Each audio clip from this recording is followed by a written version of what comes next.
Alright, it's finally time for us to build the board that we've been hyping up all throughout this series. But first, my name is Will, this is a Rocket Complex. If you didn't know, a Rocket Complex is a band, and we have a brand new EP out, it's called But This Time With Passion. You can check it out on all good music streaming services right now. Also, our latest music video, Freshen Up, is linked up above in the iCard right now. This series was helped out a little bit by Schmidt Array pedalboards. Thank you very much to them. You can check out their pedalboards, linked in the description. Before we dive into the full build, there were two changes that I added to the pedalboard before this build. The first change I'm making is I'm taking off the pedal that I'm building, because it's not ready yet, and I'm putting on the Boss BD2 Waza Blues Driver.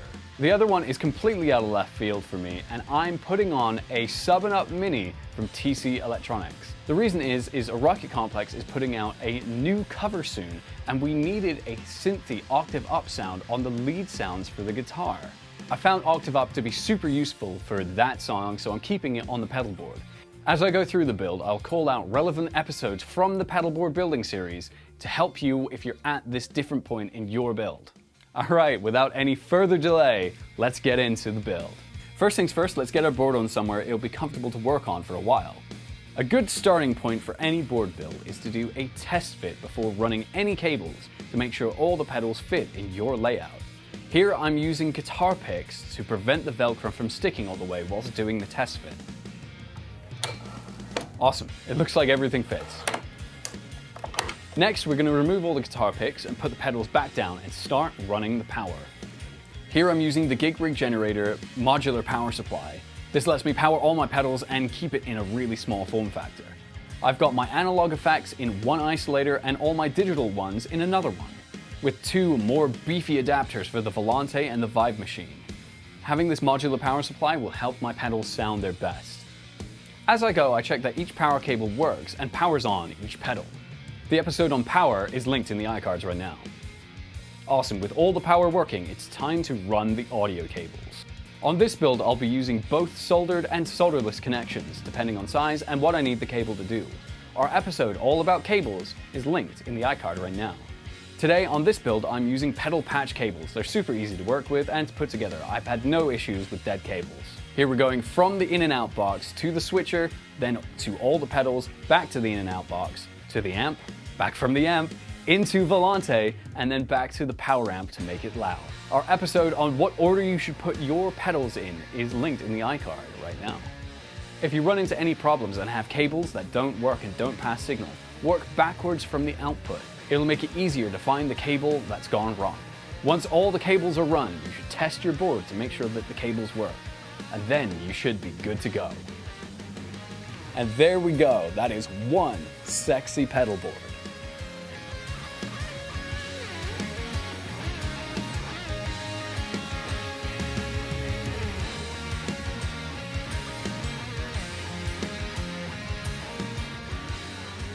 Every time that I look at this pedal board, it inspires me to play.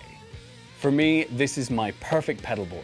I am so happy with this. Now, I've had the Schmidt Array for about a year when this video comes out, so let's do a bit of year in review to see how I'm getting on with using the Schmidt Array. Now, my board is the SA250, and for me, this has worked out to be the perfect size. It makes traveling up and down the country super easy, and 2020's been a weird year, but yeah, we did do some gigs at the beginning of it, and we did get to move around with it. The fit and finish on the Schmidt Array pedal boards is crazy good.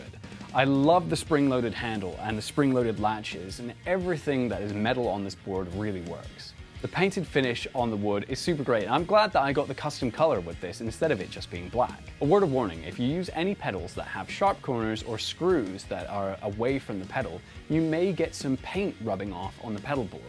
But to be honest, I don't know if guitarists are really gonna mind if the paint rubs off. We pay a premium for that to happen to our guitars. But if you wanna keep it pristine, make sure that you cover those corners or screws when you do.